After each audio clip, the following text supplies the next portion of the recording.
할렐루야. 예, 바쁘신 중에도 또 멀리 안 가시고 또 예배 자리에 오신 여러분들 사랑하고 축복합니다. 예, 저는 우리 교육자분들과 함께 어제 오늘 그 1박 2일 동안 5060 그 원데이 워십, 여성 원데이 워십 잘 다녀왔습니다. 잘 다녀왔는데 제가 봉변을 당했습니다. 이게 끝나고 이제 아침에 이렇게 이동훈 선생님이 레크레이션을 하시는데 이렇게 돌림판 있잖아요. 이게 확 돌리면 뭐 꽝도 있고 뭐 선물도 있고 하는데 제 아내가 이걸 확 그 조가 4개 조가 있었는데 제 아내가 이걸 돌렸어요. 근데 뭐가 나왔냐면 담임 목사님이 조원들에게 밥 사주기. 그걸 누가 돌렸다고요? 네. 그래서 이게 손발이 안 맞는 거구나. 저는 그냥 담임 목사님하고 뭐 조원이 뭐 밥 뭐 있길래 조원들이 나 사주겠구나 했는데 자세히 다시 보니까 담임 목사님이 조원들에게 밥 사주기. 제가 그 조원들 피해서 지금 도망 다니느라고 정신이 없습니다. 제가 안 보이면 그런지 아시기 바랍니다. 도망 다니고 있는. 그래서 어제 저녁에 부여중앙교회 고성래 목사님 모시고 은혜의 말씀 정말 우리가 인생을 어떻게 살아야 되는가 정말 결단할 수 있는 너무 좋은 시간이었고, 또 밤에 대화하고 또 오전에는 레크레이션 하면서 참 좋은 시간을 가졌습니다. 우리가 앞으로 7080 또 5060 또 3040 또 교회 청년부와 또 교회학교가 정말 세대별로 하나님의 놀라운 은혜와 또 부흥을 경험할 수 있는 그런 세대 또 그런 교회 될 수 있기를 간절히 소망합니다. 앞으로도 여러 많은 일들이 있을 텐데 여러분들 적극적으로 또 감사하는 마음으로 또 기대하는 마음으로 또 참여해 주시면 감사하겠습니다. 자, 오늘 우리가 에스겔 38장을 읽었는데 에스겔은 구약 성경의 요한계시록이라는 별명이 있습니다. 자, 그러면 신약 성경의 에스겔은 뭘까요? 이게 어렵지 않습니다. 자, 구약의 요한계시록은 에스겔이고 신약의 에스겔은 요한계시록이라고. 그렇기 때문에 에스겔과 요한계시록은 마지막 때에 일어날 일에 대한 그 예언의 말씀이라고 생각하시면 될 것 같습니다. 특별히 오늘 읽은 38장과 39장은 연결이 되어 있는데 이 곡이라는 나라와 마곡이라는 나라, 그러니까 곡이라는 이름을 가진 그 나라가 이스라엘을 공격하지만 마침내 하나님께서 이스라엘을 공격하는 그 곡이라는 우두머리 나라를 하나님께서 멸망시키시고 마침내 하나님께서 이스라엘을 승리케 하신다. 그 내용이 38장과 39장입니다. 근데 1980년대 때 그 미국과 러시아가 냉전을 벌일 때 그때 많은 기독교 그 소설이 있었는데 그 기독교 소설이 뭘 다뤘냐면 에스겔과 요한계시록에 있는 내용을 가지고 여러 가지 소설을 만들었습니다. 요한계시록에 있는 아마겟돈이라든가 666이라든가 또 큰 뱀이라든가 이런 것을 이제 미국에 있는 기독교 소설가가 러시아라고 이제 표현을 했습니다. 그러면서 이제 왜냐하면 그 미국과 그 러시아의 냉전, 서로 누가 주도권을 갖고 패권을 가질 것인가. 그때 이제 사람들이 핵전쟁이 나서 지구가 멸망하는 것이 아닌가 그런 두려움이 있었고 종말적인 마음이 있었습니다. 그러다 보니까 기독교계의 그런 어떤 소설가들이 이 미국과 이 러시아의 이 냉전과 싸움을 이 성경에 있는 이야기와 함께 좀 풀어내면 굉장히 의미가 있겠다 해서 이제 그 소설가들이 여러 가지 책을 냈는데 근데 좀 그 어이없는 내용도 있었습니다. 그러니까 어떤 작가는 이제 에스겔에 있는 38장과 39장 말씀을 가지고 이 38장과 39장을 보니까 여기에 나오는 지명이 러시아랑 똑같다라고 주장을 하는 그런 소설가가 있었습니다. 그래서 이 38장과 에스겔 38장과 39장을 가지고 이제 썼던 소설의 내용이 있는데 왜 38장과 39장에 나오는 그 나라를 러시아라고 했냐면 자, 오늘 본문 2절 말씀을 볼까요? 38장 2절 말씀에 보면 인자야 너는 마곡 땅에 있는 로스와 메색과 두발 왕 곧 고게게로 얼굴을 향하고. 이제 그러니까 여기 지명이 나오죠. 로스와 메색과 두발이 나오는데 그 미국에 있는 소설가가 이 성경을 보다가 로스 이거 러시아 아닌가? 이렇게 연결을 해버린 거예요. 이해가 되시죠? 그럼 메색은 이거 모스크바 아닌가? 그렇게 연결을 합니다. 그리고 두발은 여러분들이 뭐 생각나는 게 없죠. 근데 제가 찾아봤더니 두발을 이 소설가가 뭐라고 얘기를 했냐면 이제 토발스크라고 시베리아에 있는 어떤 지명을 또 억지로 끌고 온 거예요. 그러니까 로스는 러시아다. 메색은 지금 방금 말씀드렸잖아요. 자, 로스는 러시아고 메색은 어디라고요? 모스크바. 두발은 어디라고요? 토발스크. 아니 못 외우겠으면 좀 적기라도 하세요. 그러니까 여러분들 그러니까 그 1980년대 때 러시아와의 그 긴장 관계에 있던 그 미국 사람들은 이런 소설에 확 열광을 하는 거예요. 성경을 봐라. 이 로스가 러시아랑 발음이 비슷하지 않냐? 메색이 모스크바랑 비슷하지 않냐? 두발이 그 시베리아에 있는 토발스크랑 비슷하지 않냐?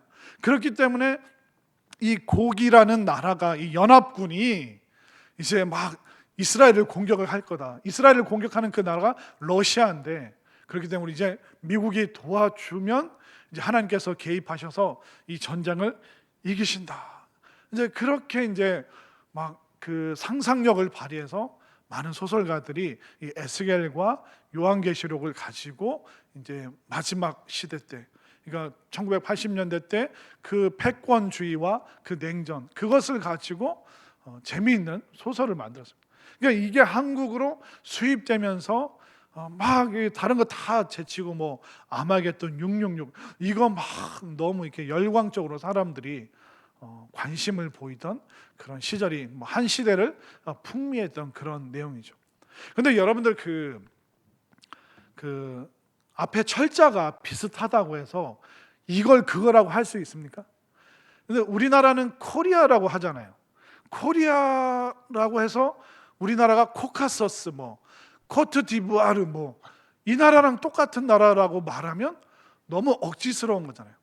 그렇기 때문에 우리가 에스겔이라든가 요한계시록이라든가 이런 어떤 그 추상적이고 예언적인 어떤 상징적인 그런 내용이 있는 그 성경 말씀들은 그냥 문자 그대로 이 철자가 비슷하니까 이게 이거 아닌가? 그렇게 해석하면 곤란합니다. 여러분들 소설과 시는 전혀 다른 거죠. 산문과 시는 전혀 다른 겁니다. 산문은 있는 걸 그대로 묘사를 하죠. 근데 시는 여러 가지 상상력을 발휘해서 생각이 더 풍부하게 만드는 것이 시입니다. 그렇기 때문에 시적인 언어를 곧이곧대로 해석을 해버리면 안 됩니다. 예를 들어 어떤 남자가 사랑하는 여자가 있어서 그 편지에 시를 썼어요. 당신의 눈은 사슴의 눈망울 같고 당신의 코는 버선 앞 그 뭐죠? 버선 앞코 같은 그런 코를 가지고 있고 당신의 입술은 앵두 같다. 이걸 곧이곧대로 하면 사람의 모습은 아니라는 거예요. 전혀 이쁘지 않아. 여러분들 눈은 동물이고 코는 뭐 이렇게 신발 고무신이고 여기는 앵두고 앵두가 2개인지 3개인지 모르겠는데 이게 사람의 형상이라고 할 수 있습니까? 그렇기 때문에 여러분들 뭐 당신 눈이 사슴 같다, 앵두 같다, 뭐 얼굴은 뭐 이게 볼은 뭐 복숭아 같다 그런 말 여러분들 현혹되지 마시기 바랍니다. 곧이곧대로 해석하면 여러분들이 인간 같지 않다는 거예요. 사람 같아 보이지 않는다는 거예요. 그러니까 그 어떤 시적인 그런 상징적인 표현을 곧이곧대로 해석하면 안 되는데 1980년대 때 이 로스를 메색을 두발을 자꾸 러시아랑 억지로 연관을 시키면서 그 시대 상황과 자꾸 이렇게 결합을 시키다 보니까 과장된 잘못된 표현들을 참 많이 우리가 알게 모르게 많이 배우게 되었습니다. 그러면 오늘 본문에 나오는 마곡이라는 지역도 있고 곡이라는 지역도 있고 또 이 마곡과 곡은 합쳐서 여러 가지 뭐 로스라든가 뭐 메색이라든가 두발이라든가 여러 지역의 연합군인데, 그러면 이것을 어떻게 해석해야 될까요? 러시아라고 얘기를 해야 될까요? 그렇지 않습니다. 여기 나오는 이스라엘을 대적하는 곡이라는 나라는 뭐냐면 바로 모든 시대마다 존재하는 하나님의 나라와 하나님의 백성을 대적하는 모든 세력들을 바로 곡 또는 마곡, 로스 또는 메색, 두발 이렇게 표현을 하는 것입니다. 모든 시대마다 하나님을 대적하는 세력들은 있었습니다. 모든 시대마다 믿음의 사람들을 핍박하고 괴롭히는 그런 권력은 늘 존재했습니다. 그런데 구약 성경에 바벨탑 사건은 어떻습니까? 하나님을 대적하고자 탑을 막 쌓아서 우리도 하나님처럼 하나님께 도달할 수 있다, 하나님 별거 아니다, 그러면서 하나님을 대적하는 그런 문화가 고대 사회부터 있었습니다. 노아의 때는 어땠습니까? 아무도 하나님 믿지 않았습니다.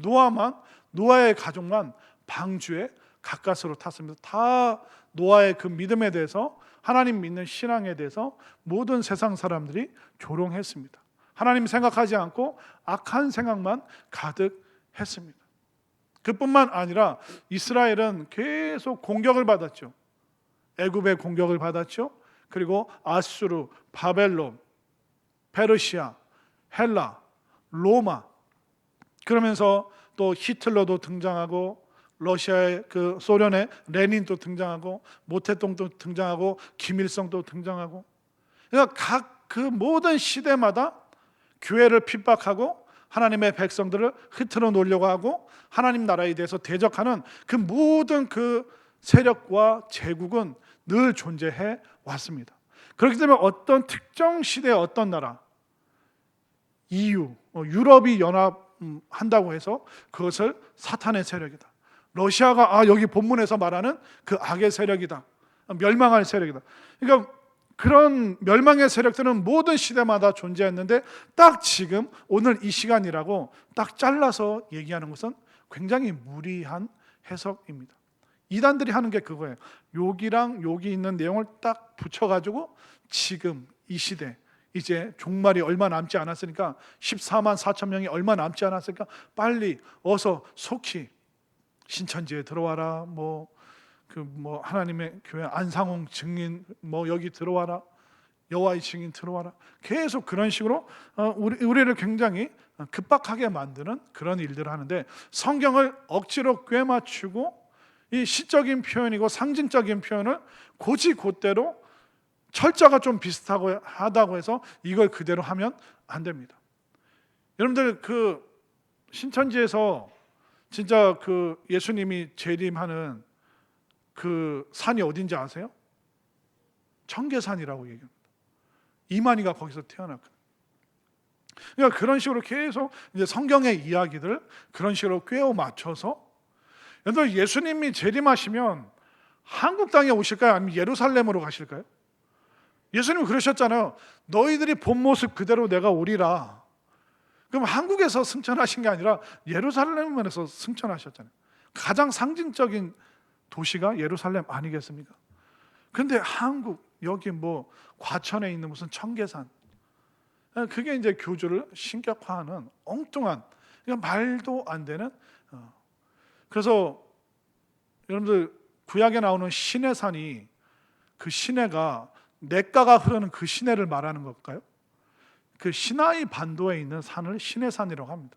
그런데 이단들은 그 신천지는 바보같이 그거를 냇가가 흐르는 산, 그게 뭐냐? 청계산, 맑은 물이 흐르는 계곡이 있는 산. 그러니까 구약의 시내산이 오늘 재림할 때 그게 한국에 있는 청계산이다. 이런 식으로 계속 말도 안 되게 하는데 지금 한 절반은 지금 믿고 있어요. 그 시내산이 그건가? 제발 그러지 마시라는 거예요. 그렇기 때문에 이 성경을 볼 때 이스라엘을 공격하고 하나님을 거부하는, 대적하는 모든 세력들은요, 모든 시대마다 계속 있어 왔다는 것을 여러분들 분명히 아셔야 됩니다. 오늘날도 있고요, 10년 후에, 50년 후에, 100년 후에도 이 하나님의 나라와 교회와 믿음의 사람들을 핍박하고 대적하는 세력들은 계속 있을 것이라는 것입니다. 그렇기 때문에 오늘 본문을 통해서 우리가 알아야 될 것은 뭐냐면 그 하나님을 대적하는 이스라엘을 핍박하는 그 원수들의 특징이 무엇인가, 그것을 여러분들이 잘 인지를 하셔야 됩니다. 자, 그들은 하나님을 대적하는 세력들은 강하게 무장을 하고 있습니다. 자, 4절 말씀, 5절 말씀. 4절을 제가 5절을 여러분들이 읽겠습니다. 너를 돌이켜 갈고리로 내 아가리를 꿰고 너와 말과 기병 곧 내 온 군대를 끌어내되 완전한 갑옷을 입고 큰 방패와 작은 방패를 가지며 칼을 잡은 큰 무리와 그들과 함께 한 방패와 투구를 갖춘 바사와 구스와 북과 바사는 페르시아, 구스는 예멘 아니면 에티오피아, 그러니까 북부 아프리카 지역을 말하고 있습니다. 붓이라는 지역은 지금의 터키, 투르키예 그쪽을 말하고 있습니다. 그러니까 온 천지사방, 그 당시 이스라엘 사람들이 갖고 있었던 지구 전체라는 그 개념의 그 모든 나라들이 지금 하나님을 대적하기 위해서 무장을 강하게 갖추고 있는 투구와 방패와 갑옷. 그렇기 때문에 믿음의 사람들을 핍박하는 세력들은 교활하기도 하지만 굉장히 강력하다는 것입니다. 그것은 그들의 권력일 수도 있고 재력일 수도 있고 때로는 법으로 교회를, 하나님의 백성들을 압박하는 그런 세력일 수도 있습니다. 그렇기 때문에 이런 모든 세력들은 모든 시대마다 늘 존재하고 있는 것이죠. 그리고 또 9절 말씀을 볼까요? 하나님의 원수들은 숫자가 많습니다. 9절 읽습니다. 시작. 내가 올라오되 너와 내 모든 때와 너와 함께한 많은 백성이 광풍같이 이루고 구름같이 땅을 덮으리라. 여러분들, 믿음의 사람들의 숫자가 많을까요? 안 믿는 사람들의 숫자가 많을까요? 안 믿는 사람이 훨씬 많습니다. 제가 어제 그 5060 가기 전에 대전 시민이 몇만 명인가 세봤더니 140만 정도 되더라고요. 교회 다니는 분들이 몇만 정도 되는지 아세요? 35만 정도밖에 안 됩니다.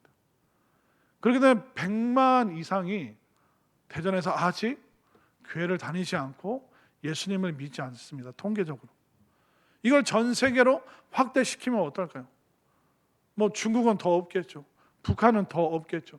일본도 기독교 인구가 한 1%인가 2%? 그 정도밖에 안 되는 걸로 알고 있습니다. 이슬람 세력은 어떨까요? 동남아, 인도네시아, 필리핀은 어떨까요? 아프리카, 남미. 그렇기 때문에 하나님을 믿고 하나님을 따르는 하나님의 백성은 언제나 소수였습니다. 이스라엘은 혼자인데 그 주변에 있는 수많은 거론된, 발음하기도 어려운 그 나라들이 늘 호시탐탐 이스라엘을 노리고 있었습니다. 그러니까 오늘날도 마찬가지예요. 믿음의 사람들이 믿음을 유지하지 못하도록 공격하는 불신의 세상, 또 그 세속적인 그런 권력들이, 세력들이 끊임없이 구름같이 많은 그들이 계속 하나님을 못 믿도록 방해하는 일들을 그들이 하고 있다는 것을 오늘 성경은 말하고 있습니다. 그런데 그러면 하나님께서 이런 그 대적들, 이 대적들에 대해서 그래 한 번 더 살펴보겠습니다. 자, 그 하나님을 대적하는 이들이 또 어떤 모습이 있는가? 너무 많은 구름대와 같이 많은 세력들이라고 그랬죠. 그리고 습성이 뭐냐면 약탈하고 빼앗는 겁니다.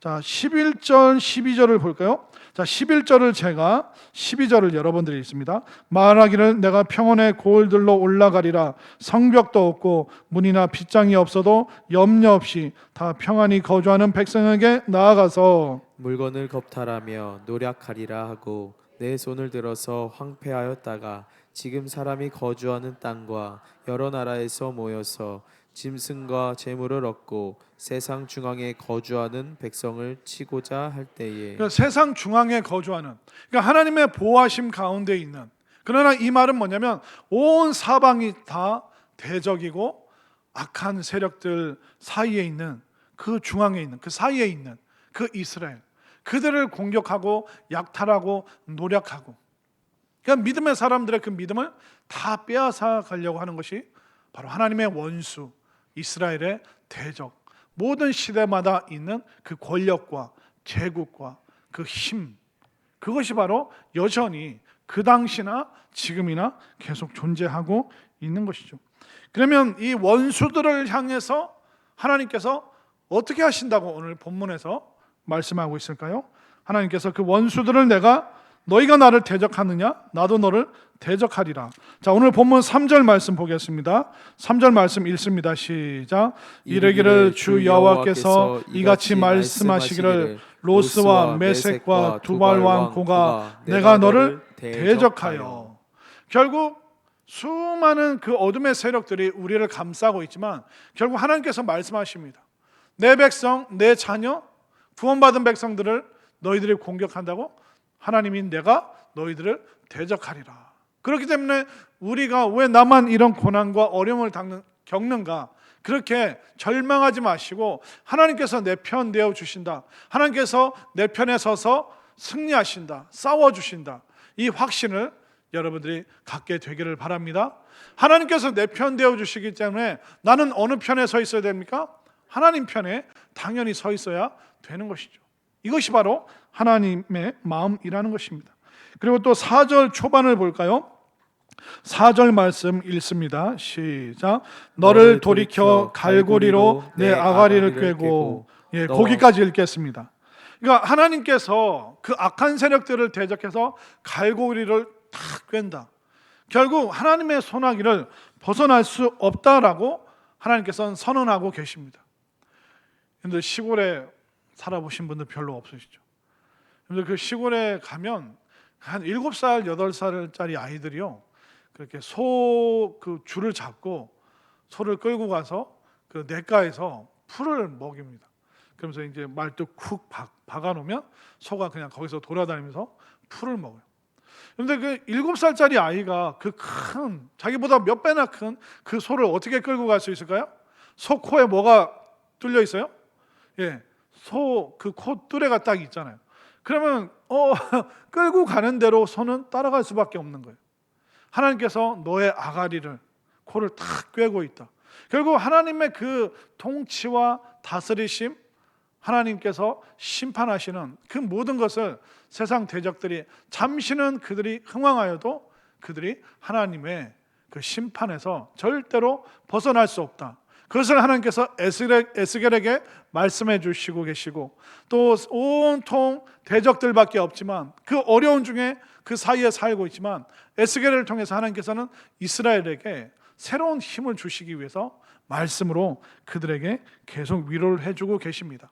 그리고 여러분들이 38장도 읽으시고 39장을 읽어보시면 또 39장에 하나님께서 이 대적들을 향해서 그들을 심판하시는데, 이 곡과 마곡이라는 이 모든 시대마다 있는 이 존재들이 심판당하고 나서 어떻게 되냐면, 이스라엘 백성들이 7년 동안 땔감을 주스러 가지 않아도 그 패망한, 하나님 앞에서 패배한 그 곡과 마곡, 그 나라들의 그 무기들 있잖아요. 옛날 무기는 그 나무 자루에 이렇게 날카로운 걸 달았잖아요.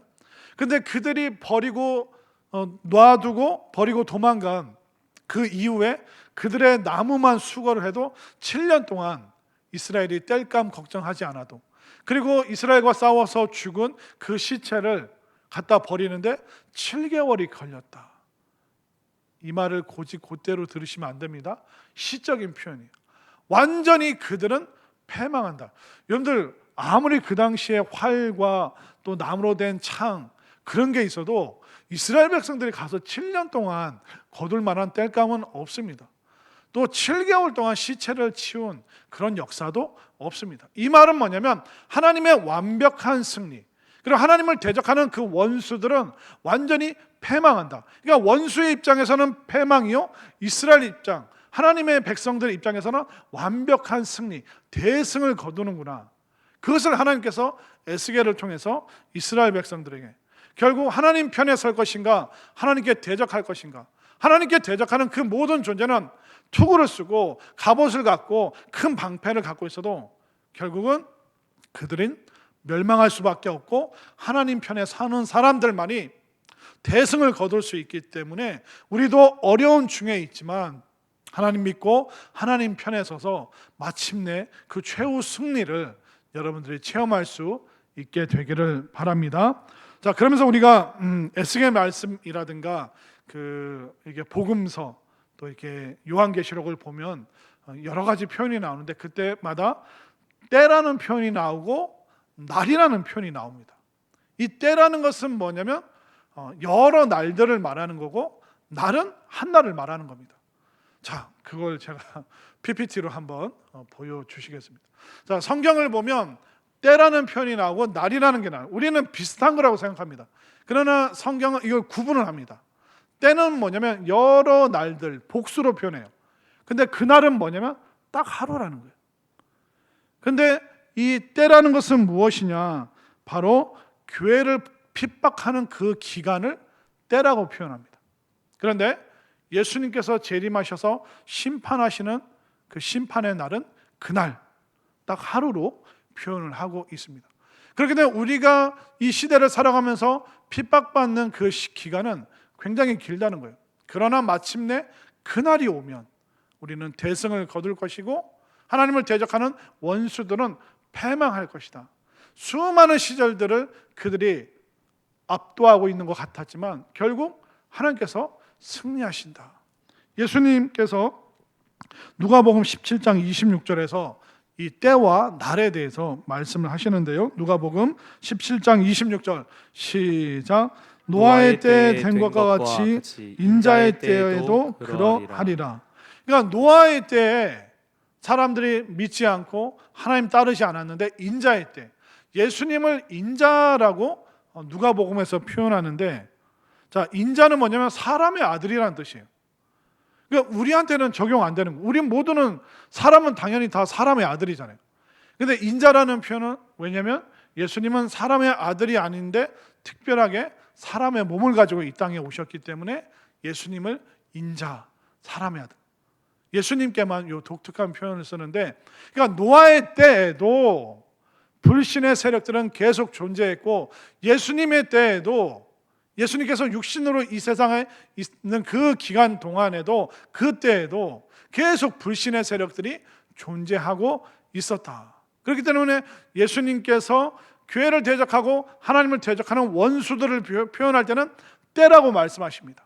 그러나 이 원수들이 패망하고 믿음의 사람들이 승리하는 그날은, 대승을 거두는 그날은 그날이라고 표현하고 계십니다.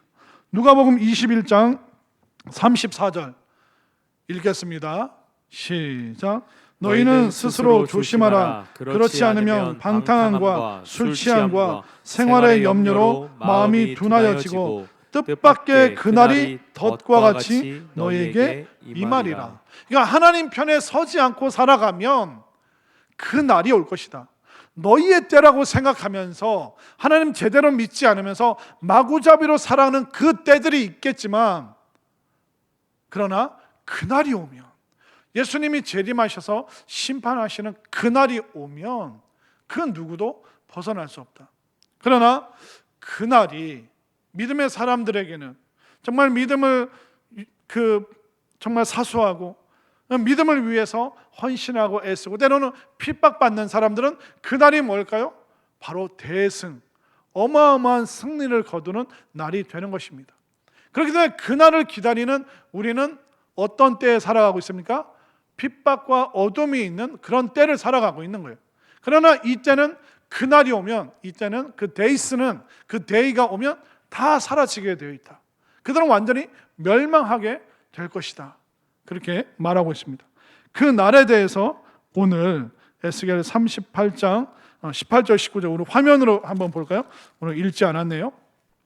자, 18절을 제가 19절을 여러분들이 읽겠습니다. 그날에 고기 이스라엘 땅을 치러 오면 내 노여움이 내 얼굴에 나타나리라. 주 여호와의 말씀이니라. 내가 질투와 맹렬한 노여움으로 말하였거니와 그날에 큰 지진이 이스라엘 땅에 일어나서. 그러니까 이스라엘을 사이에 두고 악한 나라들이 있는데 그들이 자신들의 때를 사는 거죠. 야, 하나님 뭐 없는 것 같다. 이스라엘 우리가 공격하자.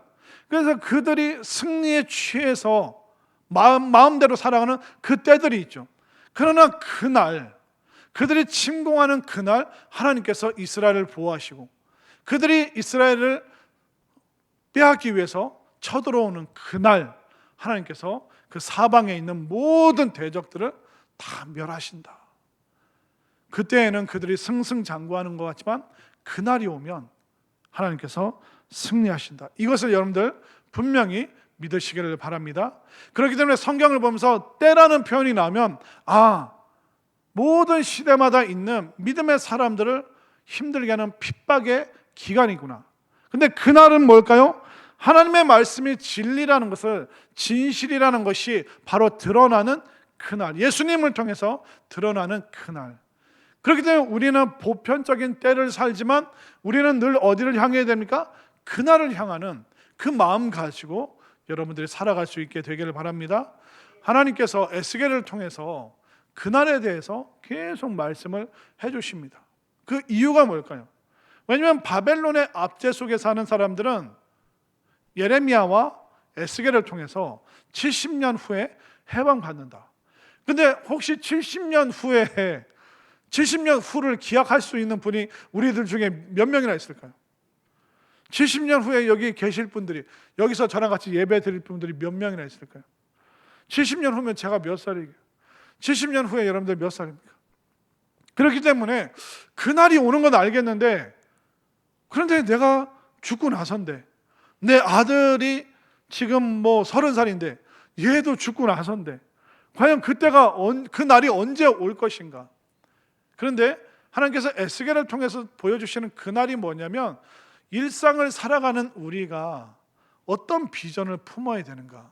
악한 때를 살아가지만 하나님의 그 날이 나를 끌고 가기, 하나님의 그 날이 언젠가 나를 압도하는구나.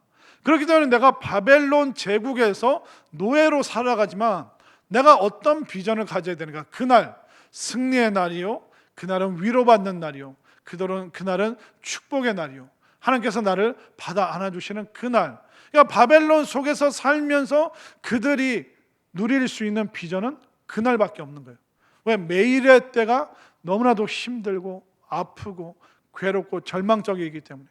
그렇기 때문에 그 바벨론의 포로로 끌려있는 그들에게는 매일의 때가 아니라 그날을 소망하는 이 비전이 없이는 일상을 버틸 수가 없기 때문에 하나님께서 계속 그날에 대해서, 하나님께서 대성을 거두시고 이스라엘을 자유롭게 하시고 정말 이스라엘에게 한량없는 축복을 주시는 그날에 대해서 하나님께서는 계속 말씀하고 계시는 것입니다.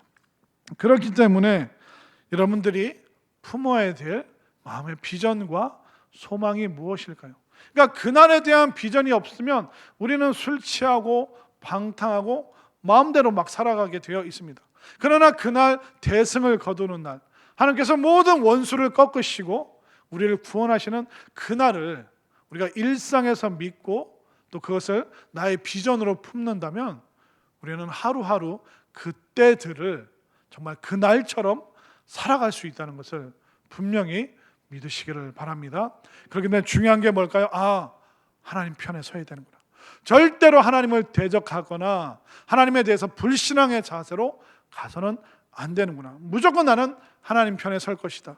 그리고 사방에 악한 제국과 믿지 않는 사람들이 나를 감싸고 있다 할지라도 결국 그날 하나님께서 승리하시고 하나님의 모든 원수들은 멸망할 것이고 우리는 대승을 거두는 그날 나는 하나님 편에 우뚝 서 있을 것이다. 이 믿음의 고백으로 일상을 충실하게 살아가시고 매일의 때를 그날처럼 기대하면서 비전을 품는 우리 모두가 될 수 있기를 간절히 소망합니다.